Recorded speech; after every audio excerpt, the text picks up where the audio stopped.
오늘 주신 하나님의 말씀은 누가복음 2장 1절에서부터 20절까지 말씀입니다. 저희가 10절에서 12절까지 보도록 하겠습니다. 천사가 이르되 무서워하지 말라. 보라, 내가 온 백성에게 미칠 큰 기쁨의 좋은 소식을 너희에게 전하노라. 오늘 다윗의 동네에 너희를 위하여 구주가 나셨으니 곧 그리스도 주시니라. 너희가 가서 강보에 쌓여 구유에 누워있는 아기를 보리니 이것이 너희에게 표적이니라 하더니. 아멘. 오늘 우리가 함께 살펴볼 이 누가복음 2장 1절에서부터 20절까지의 말씀은 예수님의 탄생 기사에 대한 내용입니다.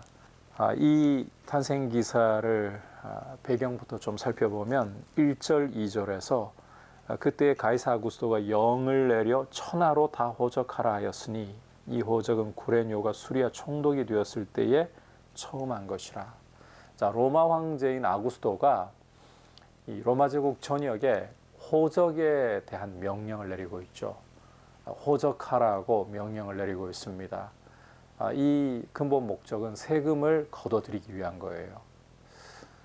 식민 지배 아래 있던 민족들로서는 굉장히 이 불쾌하고 하기 싫은 일을 해야 하는 상황이라고 볼 수 있습니다. 이런 상황에서 이제 어쩔 수 없이 모든 사람이 호적하러 각기 자기 고향으로 돌아가는 모습을 3절에서 보여주는데, 그 가운데 한 사람을 성경 기자가 클로즈업하고 있어요. 부각시키고 있어요. 그게 누구냐? 4절을 보시면 요셉입니다. 이 요셉이 다윗의 자손이기 때문에, 다윗의 집 족속이기 때문에 갈릴리 나사렛 동네에서 이 유대를 향해서 베들레헴이라고 하는 다윗의 동네로 올라갔다. 자, 그런데 5절을 보시면 혼자 올라간 것이 아니라 그 약혼한 마리아도 함께 올라갔다. 고대에는 이 유대 풍습에서는 약혼을 하더라도 법적으로는 부부로 인정이 되었습니다. 그래서 이 마리아가 약혼한 관계라 할지라도 같이 데리고 올라갈 수 있는 거예요. 부부로 인정되기 때문에. 자, 그런데 주목할 것은 이렇게 호적을 하러 올라가는 상황인데 마리아가 이미 잉태하였더라. 예수님이 태중에 있는 상태였다라는 거예요. 자, 세금을 거두기 위해서 로마 황제가 호적하라고 하는 것이니까 이 자체로 굉장히 불평이 터져나올 만한, 불만이 터져나올 만한 그런 상황이겠죠. 게다가 마리아를 이 법적으로는 아내니까 데리고 올라가야 되는데 임신을 했어요. 이 상황을 보면 만삭인 것 같아요. 만삭의 마리아를 데리고 베들레헴까지 갈릴리에서 가야 하는 거예요. 대단히 불편한 거죠. 이런 상황에서 이제 베들레헴에 올라갔는데, 자, 이 베들레헴에 있을 때에 해산할 날이 차가지고 첫 아들을 낳았다. 예수님이 태어나셨다. 탄생하셨다라고 말씀을 하고 있어요. 이 예수님이 탄생하실 상황은 거듭 말씀드리지만 세금을 거두기 위한 목적으로 로마 황제가 내린 명령을 따라서 움직여야 되는 상황. 게다가 만삭인 아내를 데리고 불편하게 움직여야 하는 상황이다. 굉장히 인간적으로는 좋지 못한 상황이라고 볼 수가 있는 겁니다. 자, 그런데 우리가 여기에서 질문을 하나 던져봐야 합니다. 과연 이 아구스토의 호정령이 없었더라면 요셉이 갈릴리를 떠나서 베들레헴, 다윗의 고향으로 올라갔을 것인가? 제가 판단할 때는 일부러 올라가지 않았다라고 생각합니다. 그런데 이 아구스토가 천하의 명령을 내려가지고 호적을 하라. 이 명령 때문에 어쩔 수 없이 요셉은 하기 싫어도 올라간 거예요. 게다가 만삭의 몸인 아내를 데리고 올라간 거예요. 그런데 거기 베들레헴에 있을 때 예수님이 탄생을 하셨다는 거죠. 주목할 것은 이로써 예수님에 대한 예언이 이루어졌다는 거예요. 예수님이 바로 베들레헴에서 탄생하실 것을 예언한 이 미가의 예언이 이루어졌다라는 거예요. 비록 상황을 봐서는 세금을 거두기 위해서 이 로마 황제가 내린 사실 식민 지배 아래에 있는 민족들에게는 악한 명령이죠.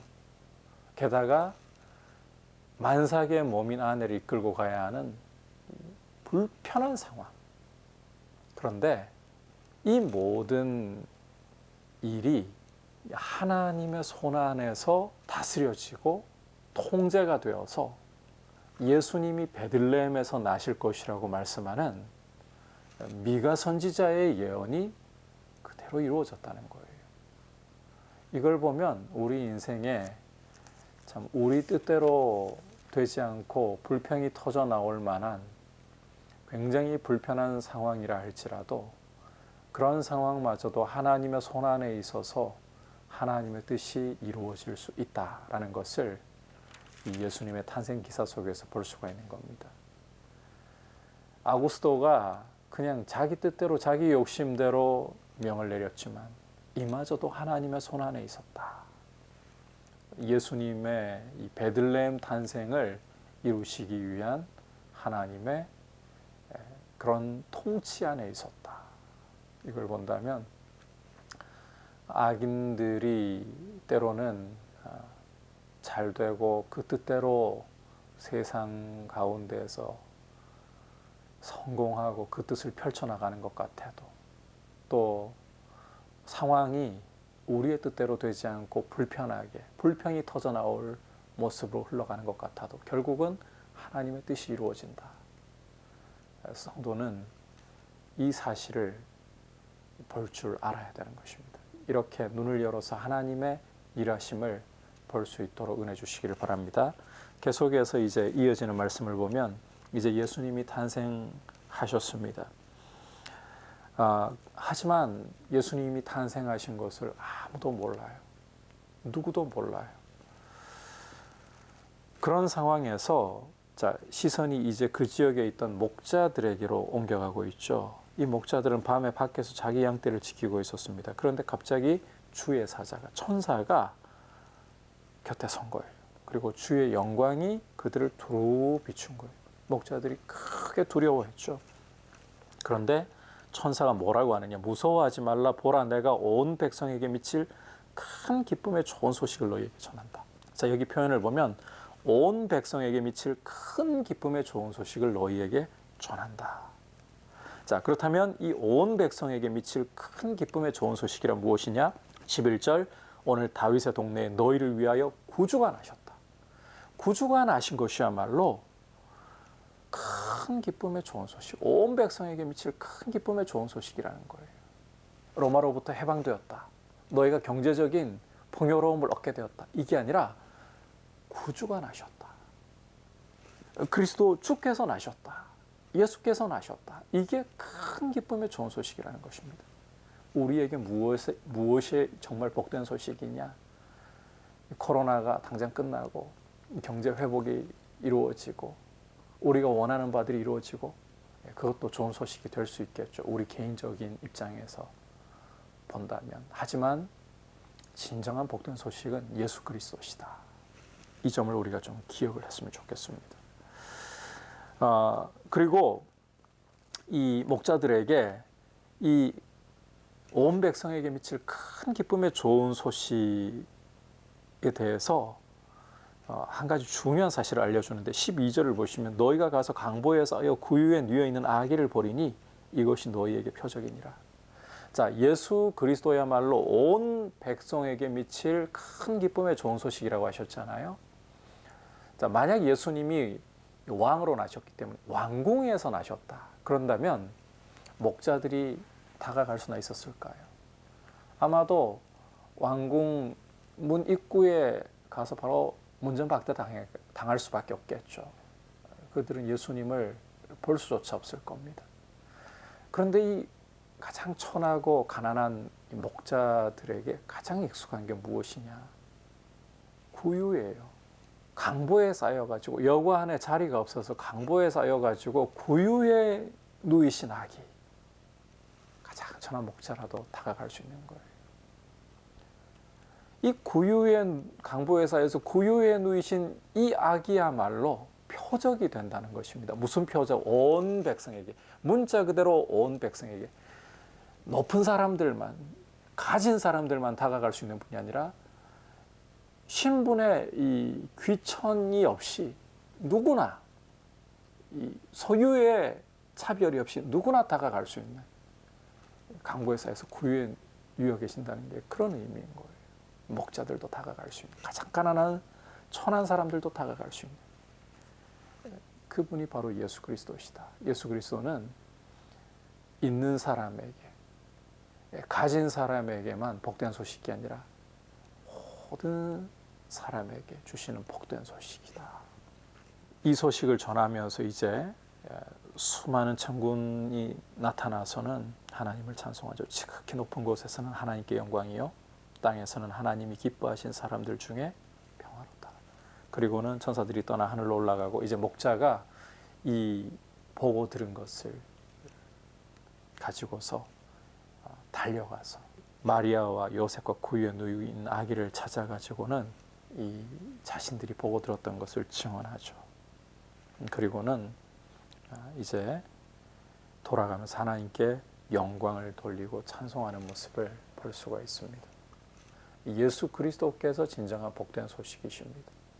그리고 이 예수 그리스도는 온 백성에게, 즉 특별한 누구에게만 힘이 있거나 돈이 있거나 어떤 자격을 갖춘 사람에게만 복된 소식이 아니라 온 백성에게 미치. 그래서 이 당시에 가장 천한 직업을 가지고 있고 가난하던 목자들이 가까이 다가갈 수 있도록 강보에 쌓여 구유에 누이셨던, 왕궁에서 빵빠레를 올리면서 탄생하신 것이 아니라 누구도 알아주지 않던 이 베들레헴 마국간에서 나셨다.